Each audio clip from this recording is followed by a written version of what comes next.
Yep. It's the world according to Jen and Carolyn.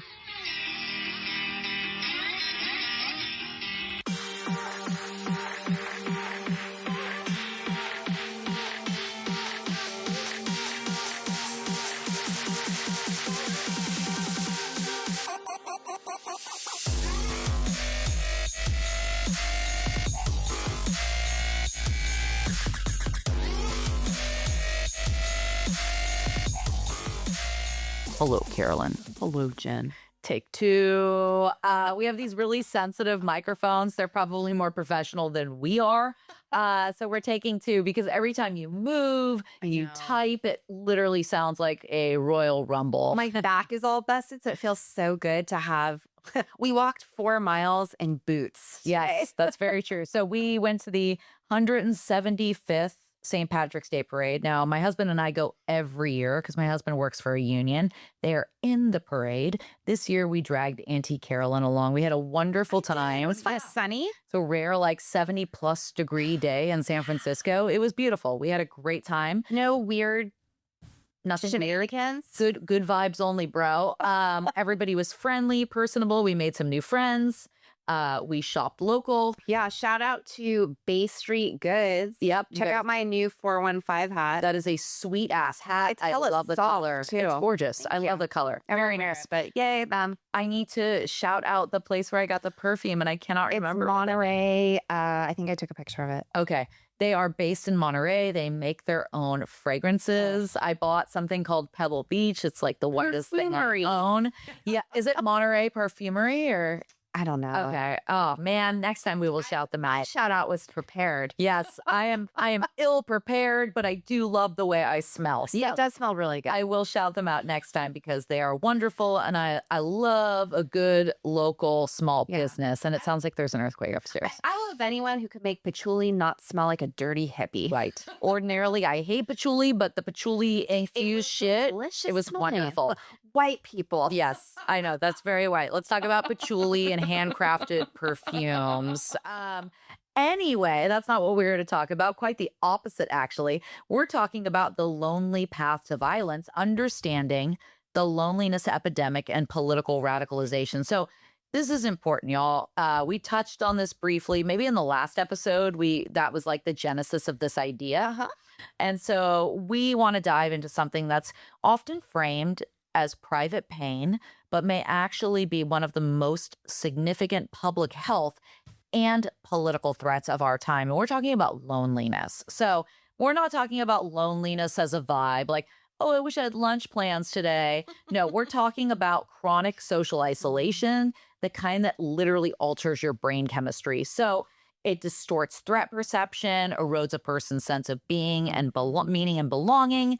And we look at patterns of sexual violence, mass shootings, certain forms of political extremism, and we repeatedly see a profile emerge. A socially isolated man, often young, usually white, often experiencing status loss or the illusion of status loss, romantic rejection, incels, economic precarity, or humiliation. So this is so statistically prolific that I think that we can fairly call it an epidemic. Now, Carolyn and I did a promotional video for this earlier, and one of our friends in our TikTok community said, hey, be kind. Like you're talking about me. I'm a man. Don't paint us all in the same. Okay, sir, I understand you, but that's like Carolyn and I taking umbrage with people of color talking about white women.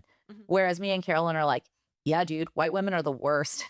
And we don't put ourselves, we know that they're not talking about us. Yeah. So if it's that say I use the boot, it's not my metaphor, but it's a very famous metaphor about feminism. And, it's a man putting his boot on a woman's neck. Yeah. And other men saying, well, I don't wear combat boots. It's like, yeah, but right. And in the wake of everything, what I think made this, this is sort of we've done many episodes on this. We've done incels, we did the one on adolescence, trad wives, my body, your choice. So we've touched around this. Right. That's punny. So that's a piece of the puzzle. But today we're putting together the whole picture because I'm asking the same question: what comes before radicalization? Yeah. And you cannot deny that the loneliness and the way that our our internet works, Right. social media. Yeah. But yeah, basically we're saying up front, we're not talking about all men, Right. and we're not suggesting that all men commit violence. But Yes. I do think that you can hold these two things at once: Right. accountability for harm, and curiosity about what conditions produce that harm. Right. And it affects whether you're a man or a woman or non-binary. If you're a human being, you should care about this because it's happening to other human beings. It impacts the byproduct of this social isolation when it comes to certain isolated, lonely, primarily white men, has the potential to impact all of us. And if you really want things to change, you're going to be required to hold many structural truths as truth. Right. And that's different than a belief. Right. Your lowercase truth is a belief. Right. And that's cool that you see that, you hear that. Yeah. That doesn't make it structurally true. Right. And it doesn't necessarily make it about you. Yeah. And I feel like folks who might be relatively early in their learning, and I'm not trying to talk down to anybody, but I know when I was early in and the learning around cultural humility, for instance, and racial equity training, et cetera, it's ongoing. It doesn't just stop. No. You're like, oh, I've taken these trainings, I am good. No, it's a continual process of making mistakes and learning. Yes. And early on in that learning and development, there is an inclination to be like, oh, that's not me. That's not me. Yes. And that's past. After years and years and years of being immersed in this stuff, I no longer feel the need to defend myself when somebody is talking disparagingly about what a lot of white women, and when I say a lot, I mean based on statistical evidence, what a lot of us do. Yeah. I don't take personal umbrage with that. Well, and that internal part that, and I'm sure you've talked about this when you taught racial equity, but that internalized like defense feeling is your ego.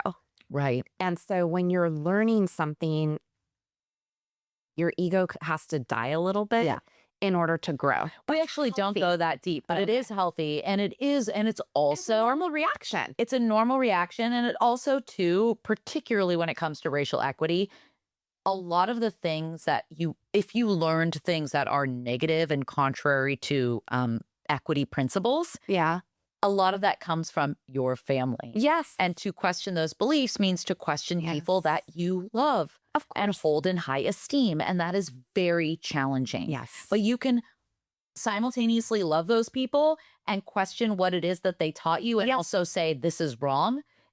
Those two, like you said, two things. You can hold 2, 3, 4, 5 things, and none of that matter. It's not about proving those points. It's about having that dialogue and that discourse, which clearly we are incapable of doing with some people. Yes. We're not going to go into it, but very unfortunate discussion with one of the fathers at my school. This is not the first time that he's cornered me. He's a little off. And said crazy shit. 2 years ago, it was anti-Black racism. And I made it very clear that I ain't the one.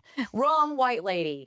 And yesterday, ironically, given that this man is an immigrant himself, it was primarily xenophobic rhetoric. Anyway, we're not here to talk about that necessarily today. Carolyn, we're talking about loneliness. So briefly tell me, like, how often does the theme of loneliness come up in your practice? Oh, so much. Especially with young adolescent boys. Especially if I wouldn't define them as weird, because those are usually the people I hung out with. But they're isolated in high school. They don't fit in. But most people are, especially when they reach a certain age too, if they haven't found a partner yet, they're very lonely. And there's lots of different kinds of loneliness too. And there's differences between being bored and I don't want to be alone versus I am deeply lonely to the point where I don't think I matter. Yeah. That's a big deal. Right. And I feel invisible. That's way different. That's where we're getting, where you do feel invisible. I think a friend of mine who in high school, he's one of the survivors who jumped over the bridge and didn't die. Oof. But his story, Kevin, his story is like, I was crying on the bus and I had told myself, if somebody acknowledges me, then I won't jump. And he said, I went all the way from Park Merced to the Golden Gate Bridge on the 28th. Not one person, I was bawling, not one person. Sad. And that told him, I don't matter. I also couldn't imagine like not going up to, was he a teenager? I could not imagine not going up as particularly as a mother to a trying teenage boy. Yeah, like, hey, what's going on? He said, all I wanted was for someone to acknowledge me. Oh, that's so sad. But he survived. Yay, Kevin. Glad I'm you're still glad. alive. I'm glad. And to tell a story and to try to dissuade other young people from going down a similar path. So again, today, talking about loneliness, not I wish I had more friends. We're talking about chronic social disconnection that rewires the nervous system. That's Carolyn's expertise. And in some cases, creates a pathway toward radicalization and violence. And for the purposes of this episode, we're focusing on men primarily because let's talk about statistics here. Statistics matter. In the United States, approximately 98% of mass shooters are male. Who are the other 2%? There's a few women in there, a few non-binary people, a few, occasionally, but it's really primarily cis Pretty high. males. Yeah, the majority, really. 96 to 98% of intimate partner violence perpetrators are male in studies worldwide. Yes. Yeah. In the U.S., court cases involving domestic violence, we're talking about 82% of arrests are male offenders. Domestic violence homicide perpetrators are estimated 80 to 92% men in the U.S. and in global data. Globally, 90% of homicide suspects brought into police contact are dudes. Department of Justice and global research indicate that overwhelmingly, majority of rape and sexual assault perpetrators, men. So for example, in the U.S., the Department of Justice data shows nearly 99% of identified perpetrators of rape and sexual assault are male. So this is why we are focusing on dudes. So in 2023, U.S. Surgeon General Vivek Murthy released an advisory declaring loneliness and social isolation a public health epidemic. That's not soft language. That's the federal government saying this is as serious as smoking, obesity, anything else that we've identified as a public health crisis.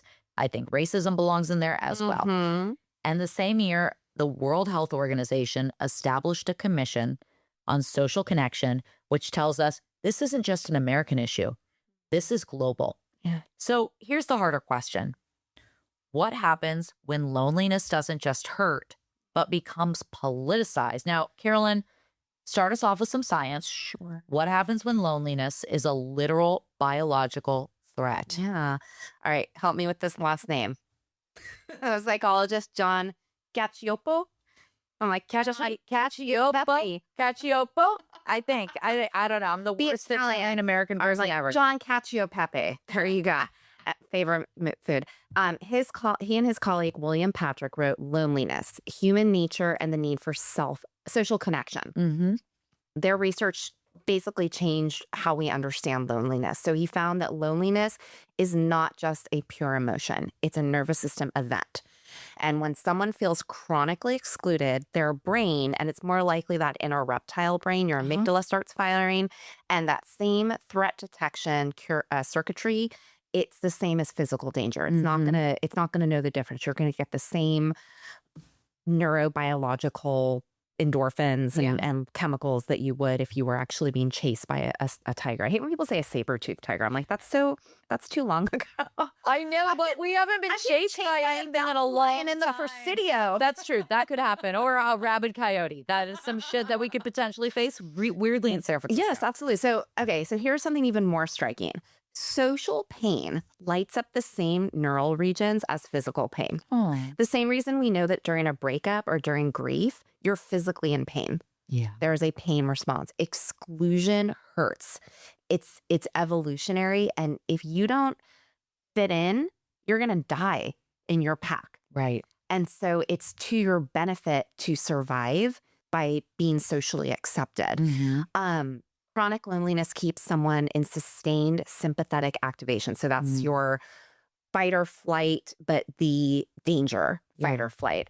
Heart rate up, just hyper vigilant, scanning for threat, interpreting ambiguity and hostility. So it doesn't look the same as, oh, I'm sad and I'm depressed. Right. It doesn't, it looks more like anxiety, which also makes you act a little bit more odd. Dude, which perpetuates the problem. yeah, right? whenever I went through a breakup when I was younger, or I've been with my husband for almost 15 years, but prior to that, there were several breakups.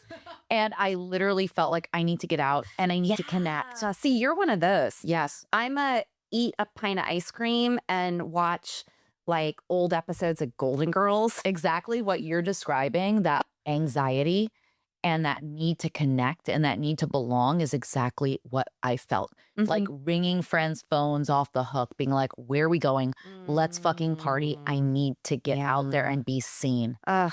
Yeah. See, it's for. I wish I could have just retreated into my bed and like ate. It was the opposite. I was like, oh, I got broke up with again. I was like, Give me them chunky monkey. oh, I was like, give me the Ensure because I can't eat and I need some sustenance. Oh, it's fucking true. It is awful. It's really hard. People process that kind of stuff differently. Absolutely. For Yeah, sure. I need a couple weeks. I'm ready to go on party. Yes. But yeah, so the ambiguity is often misinterpreted as hostility. Yeah. So in other words, loneliness doesn't just make people sad, it actually makes them very defensive, or can make someone look very defensive. It makes the world feel dangerous. And it becomes incredibly important when someone offers you a narrative explaining why you feel that way. You're normal. You're not weird. It's women. They're the problem. Yeah. There's your rationale, bro. Thanks, Nick Fuentes. Oh, God. So another psychologist, Ari Kuglansky, comes in. So he did something called the 3N model of radicalization: needs, narrative, network. So the need is to feel significant, to matter, right? So we can all understand that. The narrative is a story explaining your pain. And then usually there's a villain. And the network is a group that provides belonging and identity. Okay. So loneliness erodes all three. You don't feel significant. You don't have a stable narrative for your pain, and you lack a network. In sweeps radical movements. They provide all three instantly. And it's not about primary ideology. It's about attachment, and radicalization can function as a maladaptive attachment solution. And the group becomes the secure base. You're not going to leave that. And you cannot counter radicalization with facts. I tried that yesterday. Doesn't work. Didn't fucking work. Yeah. So you're not debating policy, Right. You're competing with belonging. Feelings. Right? Fuck your feelings. But even remember, like, I remember being in high school and being like, ooh, we shouldn't be doing this, but I'm fitting in. Yeah. Yeah. I can imagine. Yeah. So sad. Okay. All right. That makes a lot of sense. Sad. Thank you for giving us a frame. So let's talk a little bit more about why young men. So we need to talk carefully about gender because this crisis, it's not evenly distributed. So 2021 State of American Friendship Report from the Survey Center on American Life found that the percentage of men reporting no close friends increased fivefold since 1990 from 3% to 15%. That's a huge jump. Huge jump in a relatively short amount of time. So men on average have smaller and less emotionally intimate networks than women. True. Many rely almost exclusively on a romantic partner for emotional support. That's hard on us. And it makes them catastrophically vulnerable to breakups, job loss, or social transition. They're less resilient. They don't have a network. They have one person as their network or possibly nobody. So, and then layer in economic precarity, the dismantling of unions. This is why we're incredibly pro-union, because it is not just a mechanism, a body. It's a family. Yes. You felt it today, didn't you? Oh, yes. Our union family, we march together. There's a brother, sisterhood, kinship, irrespective of, identity, whatever. Like, we take care of each other. Yeah. We go hard for each other. We make sure that not only everybody has a living wage, but everybody feels acknowledged and seen. It's important. So declining church attendance, fewer civic organizations, stable working class jobs are disappearing. So institutions that historically offered this male belonging, they've eroded. under neoliberal economic policy. And culturally, masculinity norms often pathologize vulnerability. Therapy, that equals I weakness. don't need that. Yeah, we all saw The Sopranos, right? Emotional intimacy, that ain't manly. Asking for help, that's fucking shameful, dog. We don't do that. Mm-hmm. You know, Bell Hooks, whom we love, wrote in The Will to Change that patriarchy doesn't just oppress women, it emotionally cripples men. It denies them access to love and connection, then punishes them for the hunger that follows. Mm-hmm. So you end up with these young men who need significance or their whose need for significance is totally and profoundly unmet. They have no culturally sanctioned way to address it. Mm-hmm. It could be that these unmet needs make men more inclined to commit violent acts. I mean, I think so. Mm-hmm. We're building on a substantial body of work from academics, neuroscientists, sociologists, clinicians like Carolyn, who argue that loneliness and social fragmentation, they're not just private struggles. They can be upstream risk factors for radicalization. I think they absolutely are, unequivocally, without a doubt. The disproportionate representation of men in acts of interpersonal, sexual, and political violence aligns with research showing that chronic social isolation, unmet needs for belonging and significance, and rigid cultural norms around masculinity can absolutely shape behaviors. We are seeing this.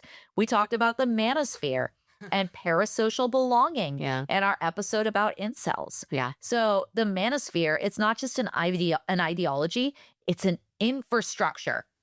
Online spaces provide something powerful. Parasocial belonging. Remind folks what parasocial belonging is again? Parasocial belonging is exactly what online spaces are engineered to provide. You join a forum, you watch a streamer, you comment, you feel seen, you're part of something.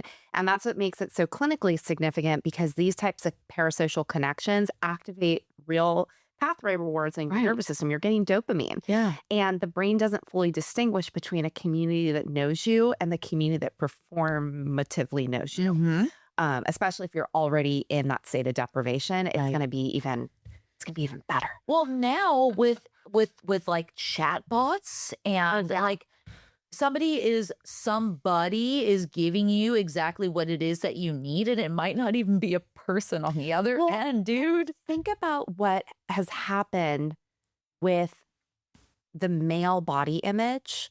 So it used to be that more women reported eating disorders, anorexia, body dysmorphia, orthorexic. It's even now. Oh, interesting. It might. I don't have the data on that, but I will find it. It's close. Because that's who's being the same way girls are preyed on. Yeah. Oh, take these muscle pills. I know just as many men, at least in my circle, which I know is not statistical data, who are on Ozempic as women. Yeah, I believe that. Oh, yeah. Well, and that's so you have these spaces that maybe only like women's magazines is where we would see all that. And men, I mean, my perception is they'd be doing their sports or building computers. I don't know what the fuck you guys do. What the fuck do you do in your spare time, bro? I'm whittling something in my wood shop. I wish you were. Yeah. But that was where the bonding came from. And you also had, older rites of passage and more cultural infusion of that. I think we've talked about that early on in episodes. Yeah. So, these guys aren't stupid. Yeah. They're seeking groups. That's actually very strategic and smart of them. That's not stupid. And it's ingrained in us as mammals. Well, and imagine what group they're finding. Yeah. Again, that could be a great thing. Right. Or it can be a really shitty thing. It's just the tragedies they're finding organized resentment and entitlement and violence. Yeah. They're being preyed on. They are. They're being exploited and they don't even realize it. This might be oh no, it's not. 2021 survey center on the American life. Oh, I think, was that yours? No, it's you. Okay. From 1990. Yeah, the 3 to 15%. But single men are the most isolated. 1 in 5 report no friends at all. Oh my God. Again, it's not just the number of friends. We know that you can have one really good friend, case in point. Yeah. But men report significantly less emotional intimacy with the friends they have. Yeah. So it's just this cultural messaging to men as well. Yeah. And that hurts women too. Yes. All of that hurts all of us. So, that's what we're saying. Patriarchy doesn't just oppress women, it emotionally cripples men first. Yeah. And then the sad part is they become the type of partners that women don't want. Right. Or we end up in situations with them, and even the really quote unquote good ones, they have not been socialized to You're emotionally crippled. Yes, they've been socialized to not express their emotion, and that's feminine, and that men don't do that, and they keep it all inside. And when you're in a relationship, you need that communication. It can't be a fucking guessing game. No. It can't be the silent treatment. Like, you have to be able to have a dialogue. That is the only way we know what's going on with each other, is if we Not a mind actually have a reader. Exactly. I kind of am. Yeah.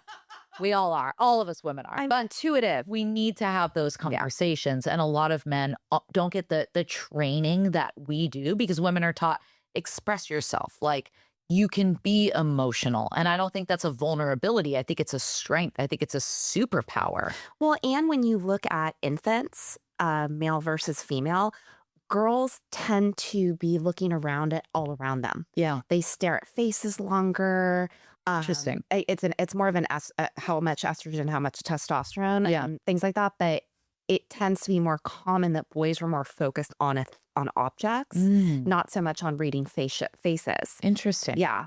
Okay. Yeah. Well, that's Lamb Residine from UCSF, the old book, so that's probably changed as well. I But wonder if it has. That's really fascinating to me. Anyway, so let's talk a bit about, this is heavy, you guys. So here's your trigger warning. We're going to talk about activation warming. activation, whatever you want to call it. Suicidality. I can never get that word right. Suicidality and violence overlap. So there's a psychologist named Thomas Joyner who developed the interpersonal theory of suicide. Two components are key: thwarted belongingness and perceived burdensomeness. Notice how similar that is to the radicalization profile, right? This, like, I don't belong, and I'm a burden, I'm a problem, like, and then the activities that kind of support and substantiate this self-induced theory of one's self. Like, I'm going to be seen. I don't belong, but you are going to see me. And I am going to be your fucking burden. It is in your face. So, in some cases, outward violence and self-directed violence share underlying psychological architecture: disconnection, loss of significance, which is what I said far less articulately. So it means that prevention, it's not just about monitoring ideology. It's about restoring connection, real connection, right? Not what we get in a chat. Well, what some kids are doing these days, or chat rooms.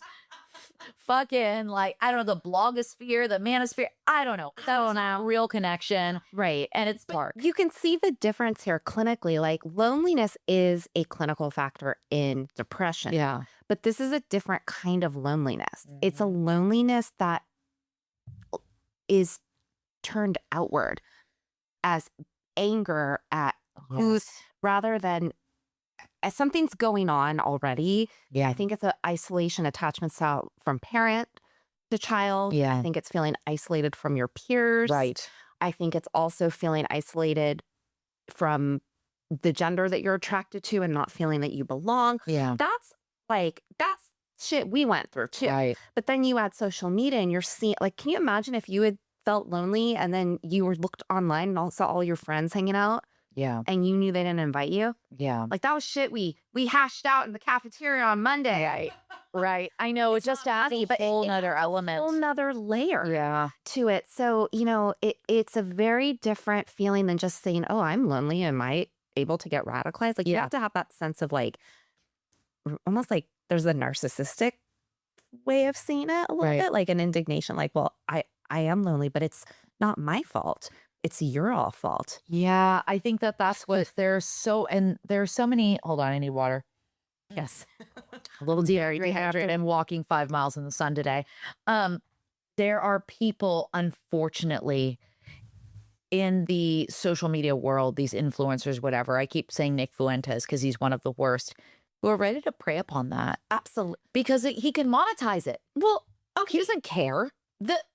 Really, Mark Zuckerberg, the guy who invented Facebook He didn't really invent it. Oh, right. You know that. He stole it. But anyway. But as a way to, like, classify women. Yeah. Like, come on. You all think these tech bros didn't know the shit. This Like, come on. Yeah. Sorry. No, and we did that episode about tech bros and about the very, like, a lot of the things that we're talking about here, they are embedded in tech bro culture, and they have each other to an extent, but they have created a system and a means by which people can propagate their bullshit, and in a way in which it calls these lonely men in. And when they are whatever it is, that's the switch that gets flipped, because we all know that not all lonely, isolated men, even those who subscribe to a lot of these fucking bullshit like theories being espoused by nutcases like Nick Fuentes and the late Charlie Kirk and all that shit, they don't necessarily go out and commit violence. Absolutely. Yeah. But I was listening to something recently, I can't remember what it was specifically, but it said like, when you are consistently othering a group, or you're consistently using violent language, it's only a matter of time before Nazi party. well, yeah, a person or people latch onto that and commit violent acts in the name of whatever it is, whatever hate you're propagating. That's the danger here. And they preyed on the youth of Germany as well. Right. Specifically, the youth of Germany. Yeah. You want to belong? Oh, you look a certain way, you can be one of us. Oh, look how cool the Hitler Youth is. Hitler Youth, so cool.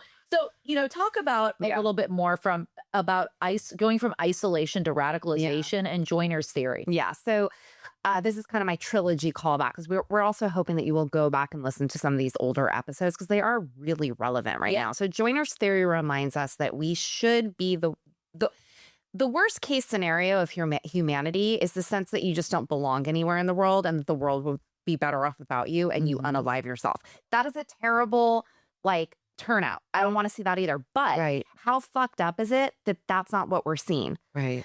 We're not seeing that. We're seeing femicide. Yeah. We're seeing the Charlie Kirks, all these things. So when we covered Adolescence, that's the Netflix series about 13-year-old Jamie who stabbed a female classmate. This is based on a true story out of England. Right. And then because she called him an incel, after we watched a fictionalized but research-grounded diagram of this exact process. And what I loved about this is that they really looked at the school environment, the home environment, his friend environment, the police environment, like all these different things. When we did our incel episode, we looked at the ideology, but we didn't really have the language for what was becoming before the ideology. And that's why we're talking about loneliness as that kind of opening of the door. Yeah.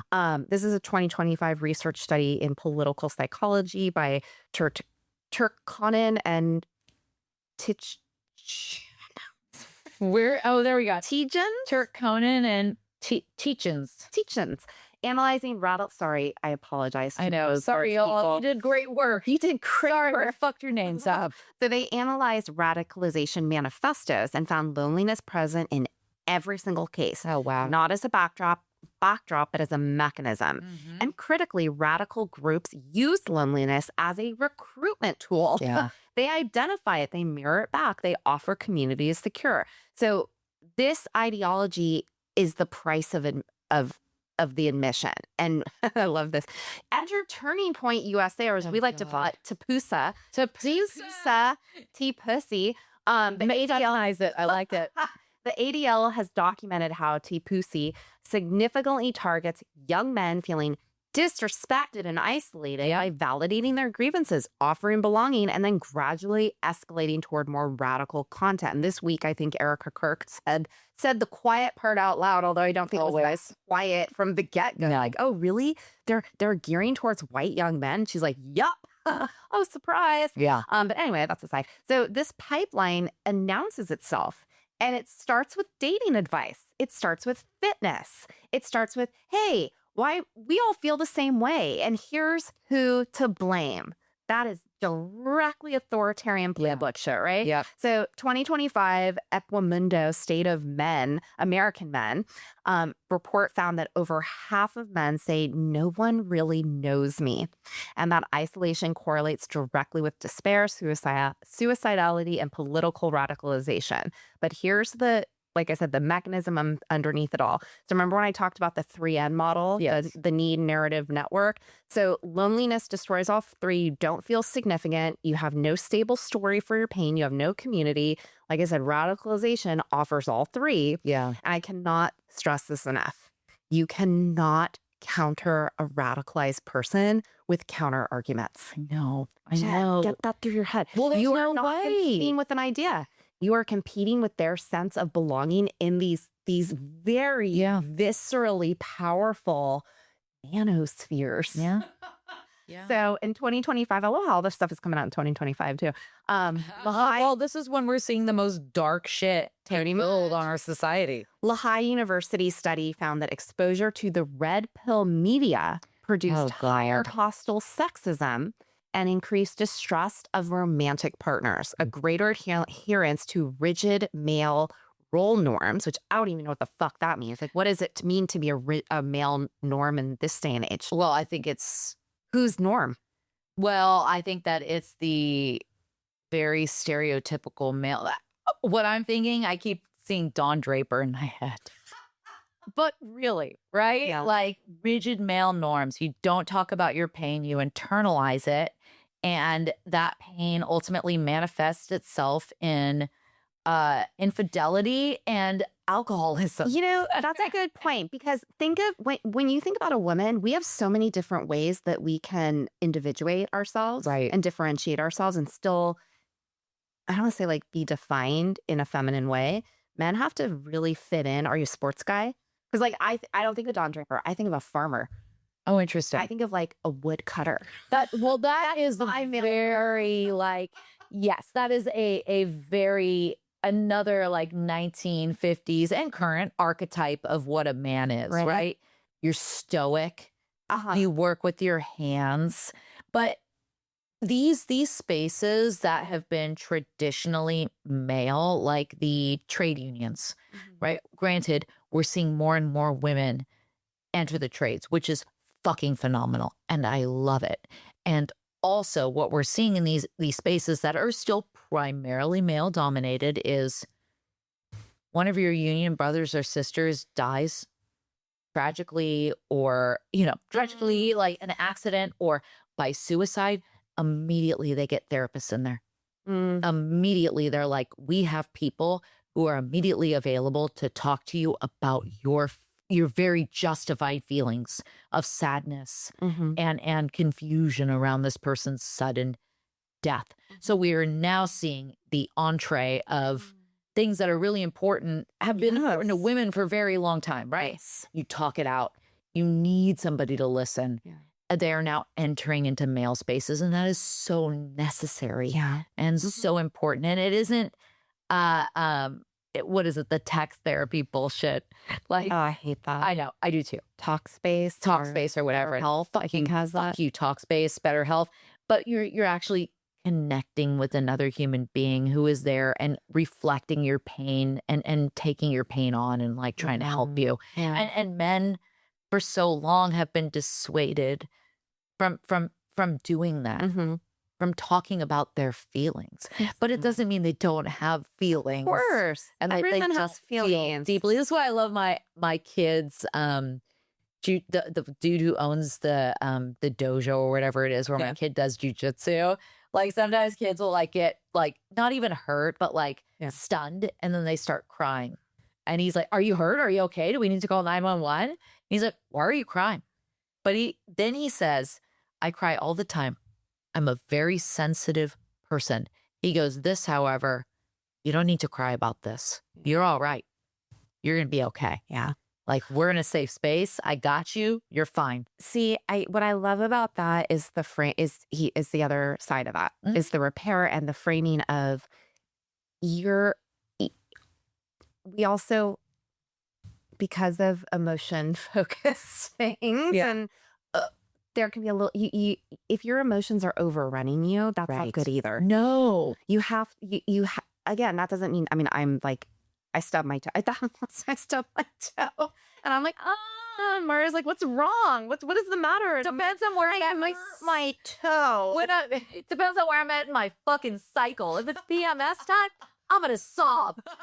Any other time, I'm like, whatever. I stub my fucking toe. Life goes on. But that's what he's saying. He's saying, hey, you can have an emotion, but it doesn't need to consume you. Right. And also, we have several emotions all the time. You can't be consumed by them. Right. Yeah. Stay focused on the task at hand. This isn't one of those things that you have to get hyper upset about. There are plenty of things that these babies are going to ultimately realize that life is hard. And there's plenty to cry about. Life is tough. Life is very hard. Die. That's what my dad used to It's true. Life, that doesn't seem nice. What I think it was John Locke, one of those old school political philosophers. Why can't I think? Yeah. Probably because I've been drinking. Who said life is nasty, brutish, and short. And it was back in the day when he wrote, I think it was Leviathan, which was like the 1700s. Life was fucking nasty, brutish, and short. And for a lot of folks, it still fucking is. And maybe not short because we have life-sustaining medicines and technology and science. We have hot showers. Yes. We're okay. But life is still nasty and brutish. Did you ever get, oh, you're crying? I'll give you something to cry about. Of course I did. I was raised by a borderline lesbian. He beat the shit out of me. I was like, that is my mom would get so mad when you would say, well, that's he would never do anything. No. Good. I'm glad. My mom never said it. She just always did something legitimate to cry about. We're not talking about that today. Crazy. So let's talk about what actually works or what research shows work. So research on disengagement from extremism, including work summarized by scholars like Windisch. I don't know who that is. Windisch. That person is somewhere in our notes here. Shows people often leave moments because of relationship shifts, not counter arguments. That's interesting. Yeah, we should note too, like we always have show notes that have our, it's not APA style. Yeah. But it's all in there. It's all in there. You can always look this up if you want or more. Yeah, or reach out, send us a text. We're always encouraging folks to do that. So here's an example. Someone falls in love, joins a sports team, gets a mentor, finds work that feels meaningful. Connection disrupts extremism. So if loneliness is a public health crisis, then the solution isn't just mental health apps, as we said. It's rebuilding social infrastructure. So unions, again, community centers, apprenticeships, civic groups, intergenerational spaces. Oh my God, how important is that? We have to create culturally acceptable pathways for young men to experience belonging, purpose, and dignity without humiliation. That's why, as much as I'm like, oh, fuck, it's 9 o'clock in the morning and my kid's at a baseball game. Like, what the fuck? But I'm also like, hey, it's not even necessarily about the sport and playing the game. It's about the camaraderie. And there were girls there too. There were girls there. Yeah. It's until third grade. It is both, girls and boys on teams, which is great. But it is about that camaraderie and friendship and team spirit and working together. And I'm like, okay, this is important social connection for my kiddo. That's how the YMCA started. Was because in industrialization, they were like, oh, fuck, we have all these young kids and they normally would have been like farming together. Right. Now they're 12 and they're working in a factory. Let's have them play peach basketball. It's isolating. And Marx talked about that too in terms of like capitalism and the isolation it creates and the isolation it creates from what it is that you're creating. Yes. Like there's a disconnect from the product that you are making with your own hands. And your value as a human. Yes. There's also a disconnect from other human beings. You might be working shoulder to shoulder with another human being, but you're in like the worst possible setting. There's, a phenomenal book called Reclaiming Our Youth at Risk. Maybe I'll do a TikTok post on it, but it talks all about since industrialization and big cities, kids used to have an identity. Yeah. Being a kid meant you were part of something. Right. Now as a kid, you're so separated from the adult and the community. And that's what I love about certain cultures where it's like the youth are just as much a part of it. Right. Right. And so it's a sad, again, like when you don't feel a part even of your own family or your own community, that's not good. Yeah. And it's interesting too, because we're looking at young people, young men in particular. And also we haven't delved into this because that's not the focus of this episode, but also if we're looking at elderly folks. Oh, yes, I know. So this is why some countries, I can't think specifically of which Oh, I ones, know what you but mean, they though. create these multi-generational spaces. The old folks home, that's also the nursery school, Yes, which is perfect because it's good for everybody. that when I worked at the nursery school a couple of years ago, one of the programs they had was that you had to be, able to do things, Yeah. but volunteers, and they'd be in the room with Yeah. supervising adults were there, but they'd like sit in color Yeah. and they just kind of be, and again, that age, you're more calm. Yeah. You're doing a lot of the same things. Right. Oh, yeah. It's a full circle thing. Like the crafts that my mother-in-law is making at the old folks' home look very similar to the crafts that my second grader is bringing home. We are all going to come full circle and be in diapers someday, making fucking crafts at an old folks' home if we are lucky enough to be able to afford a nice one. Talk a little bit more, Carolyn, segue, about, am I saying this right? Research on disengagement from extremism. Yeah. Well, it's consistent with people when people leave radical movements because of relationship shifts, not counter arguments. Oh, no, I think I said this already. Did you? I did. Oh, okay, good. Then we're all fucking caught up. So now we can move on to feminism, waves, and what gets left behind. So, Carolyn, I wanted to talk here about something that you've been thinking about because I think there's maybe a bigger structural critique underneath everything that you've been saying, but we haven't quite named it yet. And we're talking a lot about what's happening to young men. But what's the feminist response? What's our responsibility?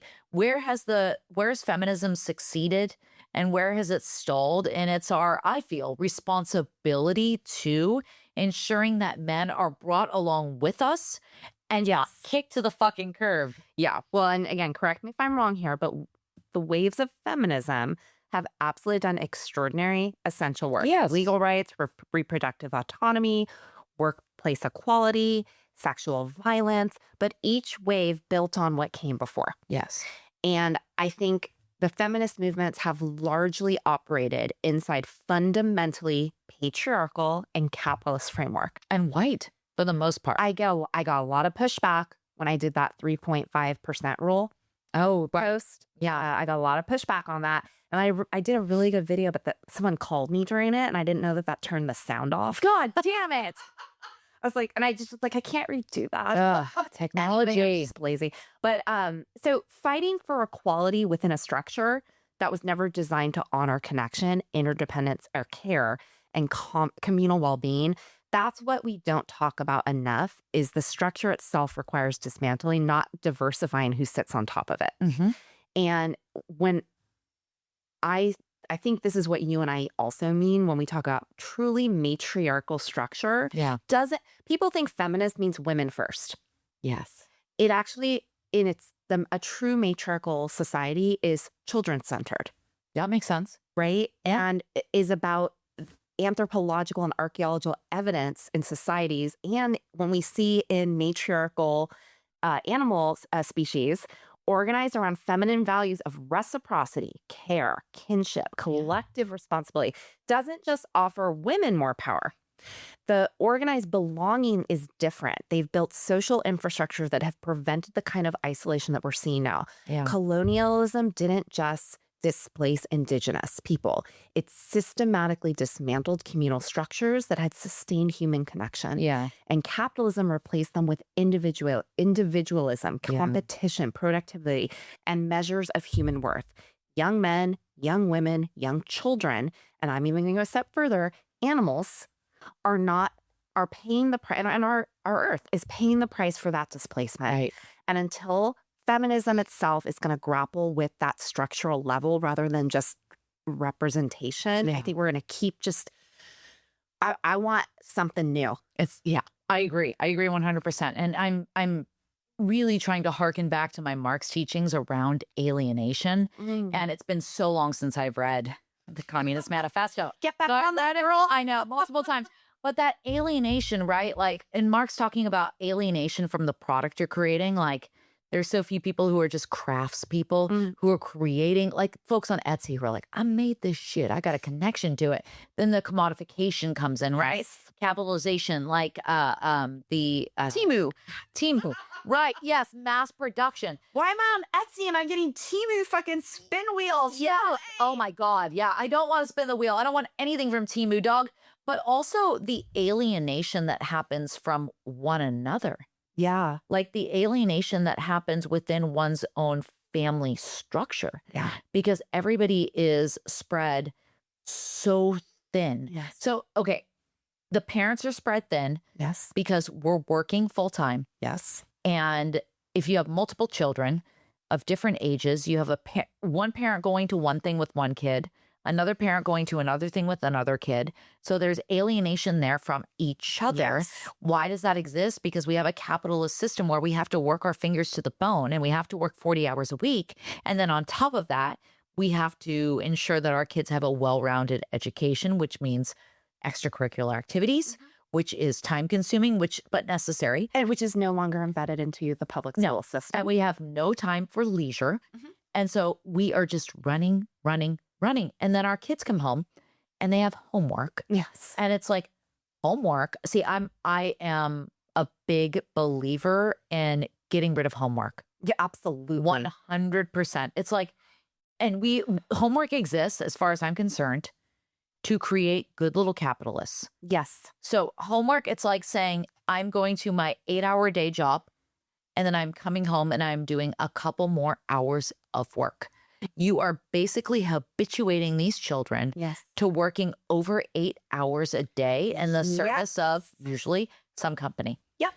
And so you have all of the components of the family working in service of the capitalist model. And there is alienation within the nuclear family unit, which, if I'm understanding you correctly, a matriarchal society is holding up. Yes. The nuclear family is sacred. Like, it is to be protected, and it is a power structure that offers power to both in a homogenous or no, sorry, not homogenic. What am I thinking? Heteronormative. Yeah. In a heteronormative structure, even not a heteronormative structure. Yeah. Like, there is equity, and that equity descends down to the children, and capitalism has ruined any hope of that looking the way that it should look if we want to feel happy, fulfilled, and not completely and totally stressed all the fucking time. Well, and I'll add to that consumerism. Yes. Why are we working so hard to be able to afford that new car, Right. that new Apple Watch, or that new outfit? Well, what do we do to wind down? We pull out our phones and we scroll. And what happens when we scroll? We're being advertised to. Yeah. And then, oh, I work really fucking hard. I work 40 plus hours a week. I deserve this. I'm going to buy this. And I'm like, what kind of this is going to be a momentary, fleeting moment of happiness. Maybe every time I put on these shoes, I'll feel a little bit happy for a while. But is it really fulfilling these basic human We needs? think it is. Yeah. But And it's our not. brain thinks it is. Yeah. And our body thinks it is. But then people are chronically unhappy. I have more clients who aren't lonely. They are lonely, but they're in codependent relationships with their jobs. That is another thing. That is a true byproduct of capitalism. And at the same time, I will say that there are people that I work with who their work-life balance is absolute shit. Now, we don't work in corporations, obviously. We work in government and we work in service of the most vulnerable people who live in this city. And nonprofits, I think, do the same. But they Right. run this, they manipulate the same way. Yes. And I'm union. Yeah. And I also have an incredible supervisor who promotes work-life balance for everybody else, but doesn't do the same thing for herself, which I desperately want to see happen. and we justify it by saying, well, we're not like accountants, not to disparage accountants, but like we're not working for some Fortune 500 company. Like, we are working in service of not just the citizens of San Francisco, but the most vulnerable people who are in need. And so that keeps us going. But you can't, you got to rest. Yes. And our system, regardless of whether or not you're working in a nonprofit job or whether you're working for a Fortune 500 company, does not value rest, No. does not value work-life balance. And so because I'm union, I can put a hard stop on my work and say, I'm done. I am done for the day. And nobody can say or do anything about it. If I want to work more, great, I can do that.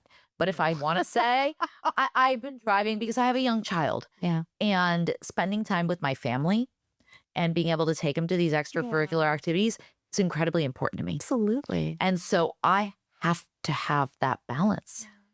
And I don't want to look back and say, oh, I was married to my job and I didn't do X, Y, and Z with my kid. But that's what It's I hear fleeting all the time. Yeah.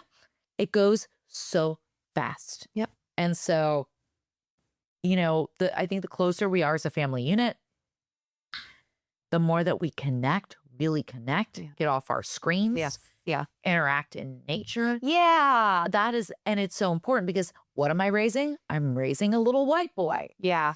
And I want him. Statistically, he's going to be a serial He killer. could be a problem. So it is incredibly important to me on a personal level that I put my love and attention into this person and completely and totally reiterate as often as I can, it is okay to have feelings. It is okay to talk about your feelings. And that's the best I can do. I know. The best I can do. It's such a, it's literally a privilege. Yeah, it is. Because if you're working 3 jobs, Yeah, you don't have that time. no. And I get that. And that's a problem. it's a huge problem.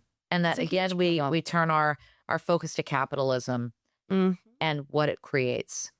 And if we are really, really honing in on the reason for the violence associated with this isolation that we're talking about, the root problem is and will always be our system.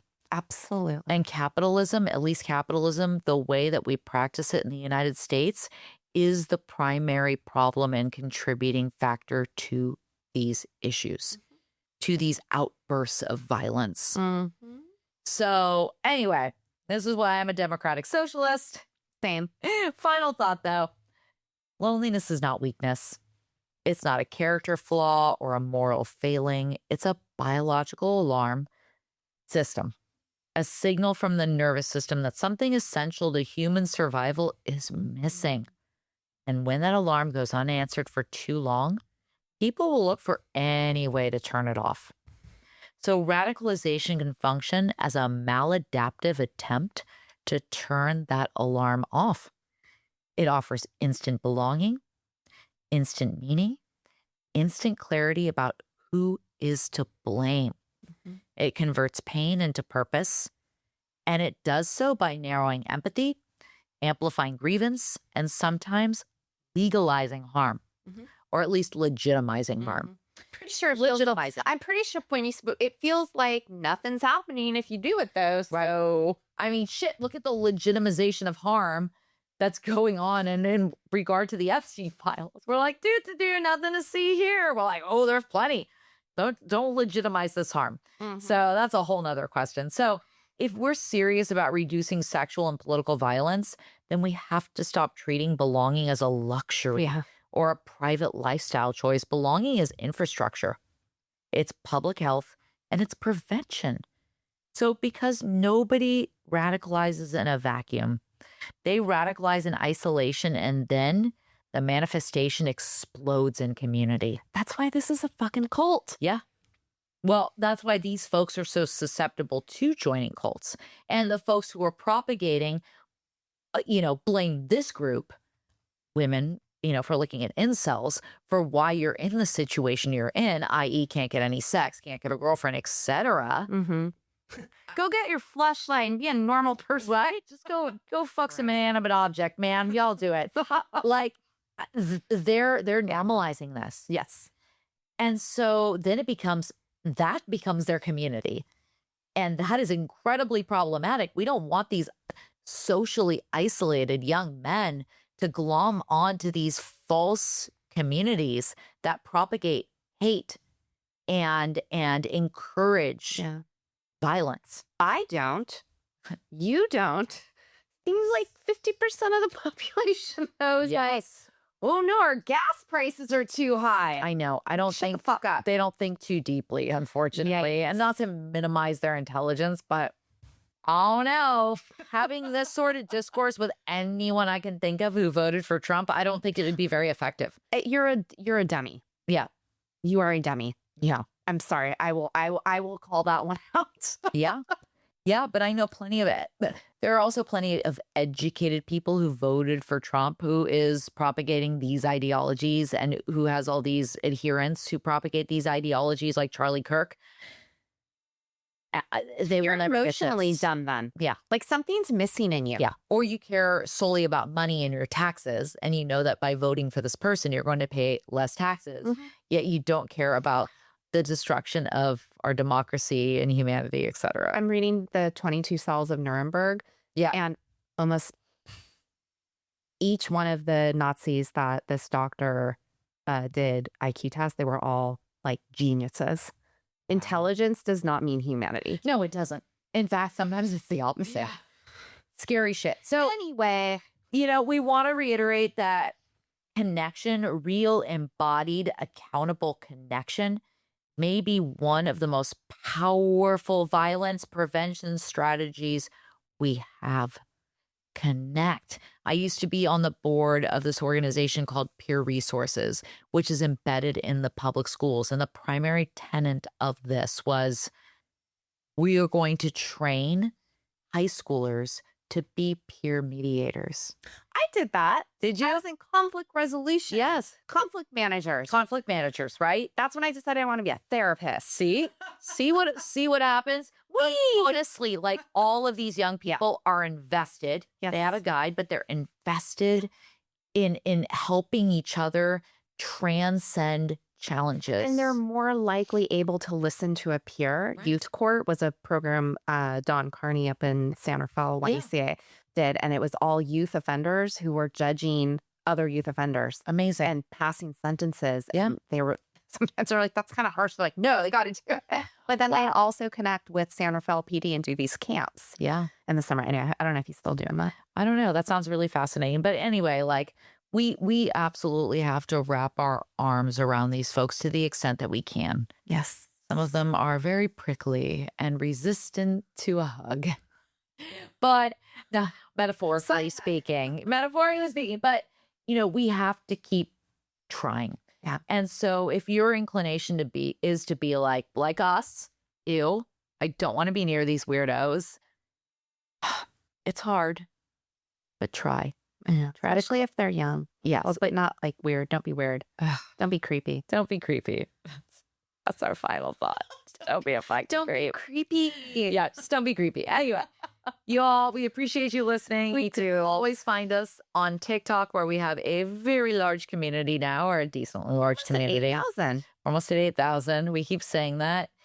Join, add to our numbers. We're TWAT, TWATJC. We're also, you can listen to us on YouTube, Spotify, Apple. You can find us on Facebook and now Instagram. Oh, God.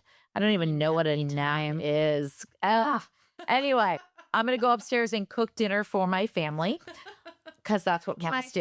Yes. And I will cook dinner for you. Anyway, y'all, thanks for listening. We appreciate you. We'll see you in a couple of weeks. Bye. Yeah.